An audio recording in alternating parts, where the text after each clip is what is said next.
Okay, let's dive into the epic 4.5 billion year story of our planet. It has been a wild ride.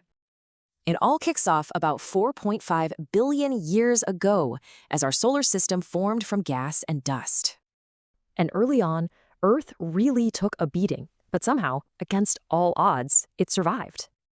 Imagine a molten volcanic world with a completely toxic atmosphere of methane and carbon dioxide. That was home. Then, bam, a planet the size of Mars, called Theia, slammed right into early Earth.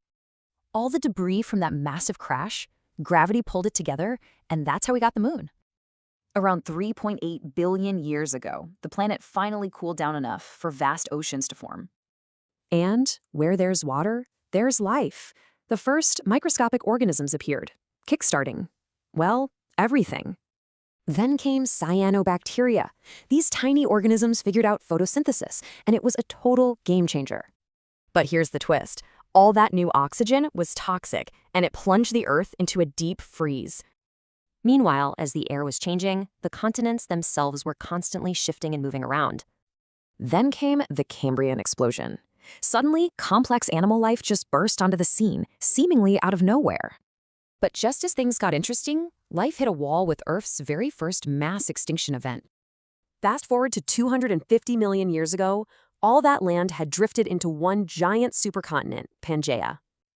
This era ended with the Great Dying, an event so bad it wiped out 90% of all species.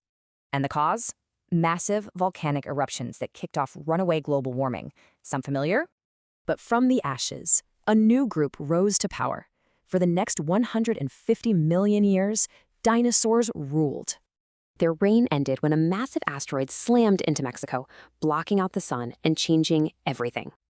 With the dinosaurs out of the picture, mammals finally got their chance to shine and took center stage. And that led to us. In an evolutionary blink, we went from early ancestors to modern civilization.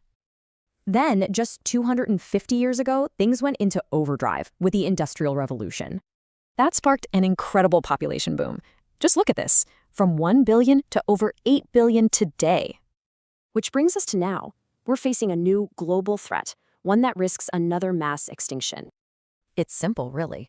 We've become the single most dominant force on the planet.